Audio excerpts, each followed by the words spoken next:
Assalamualaikum warahmatullahi wabarakatuh. Saya Nurain Dunggio dari kelas B7 PGSD akan menjelaskan contoh soal dari materi himpunan. Berikut contoh soal dari materi himpunan. Baik teman-teman, di sini ada satu contoh soal mengenai materi himpunan. Di sini ada 3 himpunan, yakni himpunan A, himpunan B, dan himpunan S atau himpunan semesta. Untuk himpunan A, anggotanya ada 2, 4, 6. Untuk himpunan B, anggotanya ada 4, 6, 8. Dan untuk himpunan S atau himpunan semesta ada 2, 4, 6, 8, 10, dan 12. Nah, yang disuruh tentukan di sini yakni yang pertama A irisan B, dan yang kedua A gabungan B, yang ketiga A selisih B, dan yang keempat A komplemen. Baik teman-teman, di sini kita akan mengerjakan terlebih dahulu yang pertama yakni A irisan B. Sebelum saya menjelaskan cara penyelesaiannya, di sini saya mau menjelaskan apa sih itu irisan. Jadi irisan itu suatu himpunan yang anggota-anggotanya merupakan anggota himpunan A dan sekaligus menjadi anggota dari himpunan B.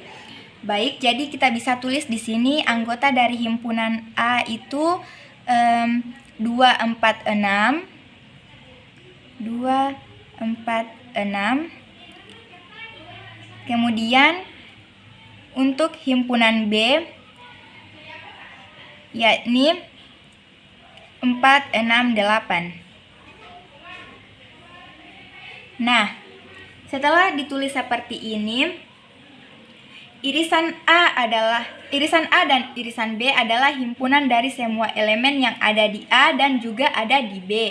Jadi bisa kita lihat bahwa dari anggota ini mana anggota yang ada di himpunan A dan ada juga di himpunan B. Bisa kita lihat di sini 2 ada di himpunan A tetapi tidak ada di himpunan B. Jadi 2 bukan merupakan irisan dari A dan B. Kemudian kita lihat angka 4. Nah, di sini angka 4 ada di himpunan A dan ada juga di himpunan B. Jadi otomatis anggota 4 termasuk A irisan B. Jadi kita tulis di sini. Kemudian kita lihat anggota 6.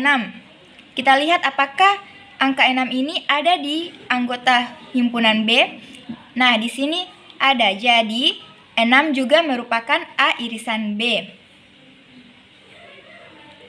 Nah, jadi teman-teman, A irisan B dari himpunan A dan B yakni 4 dan 6 karena ada di anggota himpunan A dan ada juga di anggota himpunan B.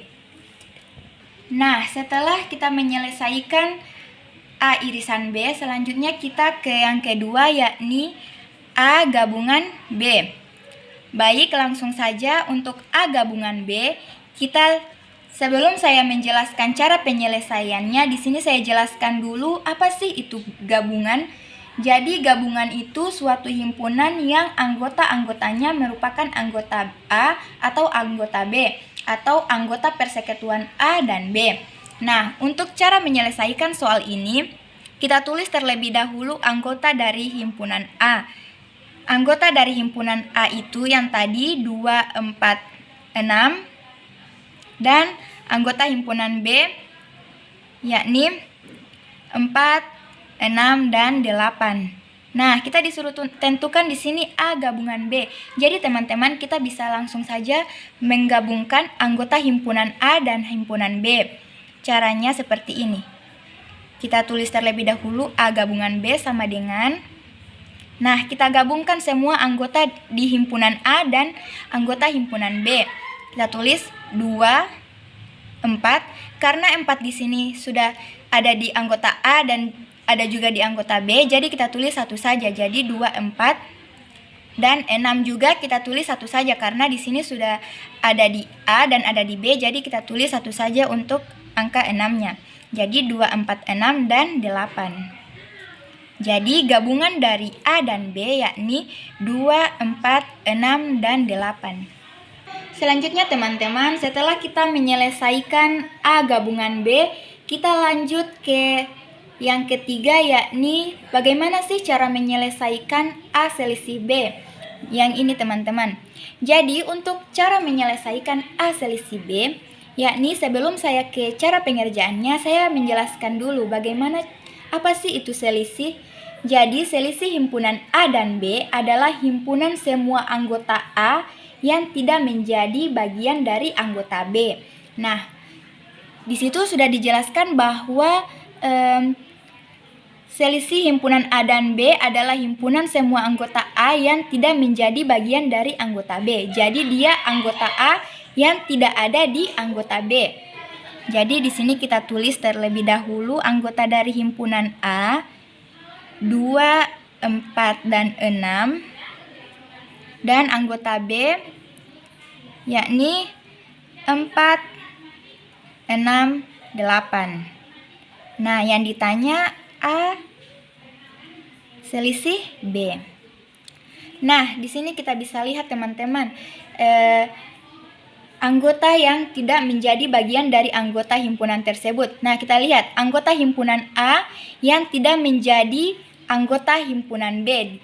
Di sini yang tidak ada di anggota himpunan B yakni hanya angka 2 karena anggota himpunan 4 ada di anggota himpunan B. Begitupun untuk himpunan anggota yang A, di sini ada angka 6. Angka 6 sama juga dengan yang ada di anggota B. Sedangkan penjelasannya tadi bahwa selisih itu anggota A yang tidak menjadi bagian dari anggota B. Jadi di sini bisa dilihat bahwa anggota A yang tidak menjadi bagian dari himpunan dari anggota dari B yakni angka 2. Jadi A selisih B yakni hanya 2 karena hanya 2 yang bukan merupakan anggota dari himpunan B. Nah, selanjutnya teman-teman, setelah kita menyelesaikan A selisih B, kita akan menyelesaikan yang terakhir yakni A komplement. Sebelum ke cara pengerjaannya, di sini saya mau menjelaskan apa sih itu komplement. Jadi, komplement himpunan A adalah suatu himpunan yang anggota-anggotanya merupakan anggota S yang bukan anggota dari A. Jadi, anggota S yang bukan dari anggota A. Nah, di sini ada A komplement. Kita tulis terlebih dahulu anggota dari himpunan A, yaitu ada 2, 4, 6. Dan untuk himpunan S yang sudah saya jelaskan tadi sebelumnya, yakni pada soal itu, himpunan S itu anggotanya ada 2, 4, 6, 8, 10, dan 12. Nah, kita lihat teman-teman. Pada penjelasan yang saya sudah jelaskan tadi, bahwasanya komplement itu anggota S yang bukan anggota dari A. Nah, di sini kita lihat anggota S ini yang himpunan yang anggotanya sama dengan anggota A yakni 2, 4, dan 6. Nah, berarti itu bukan merupakan A komplement karena pada penjelasannya itu bahwasanya komplement itu merupakan anggota S yang bukan dari anggota A. Nah, ini sudah termasuk, ini sudah merupakan anggota dari A. Nah, kita lihat 8 ini, 8, 10, 12 ini tidak ada di anggota B. Anggota A maksud saya. Jadi, kita tulis bahwa A komplement sama dengan 8, 10, dan 12. Karena 8, 10, 12 ini bukan merupakan anggota dari A. Jadi, A komplement sama dengan 8, 10, dan 12. Baiklah teman-teman, itulah cara penyelesaian contoh soal dari materi himpunan. Lebih dan kurangnya saya mohon maaf. Wabillahi taufiq wal hidayah. Wassalamualaikum warahmatullahi wabarakatuh.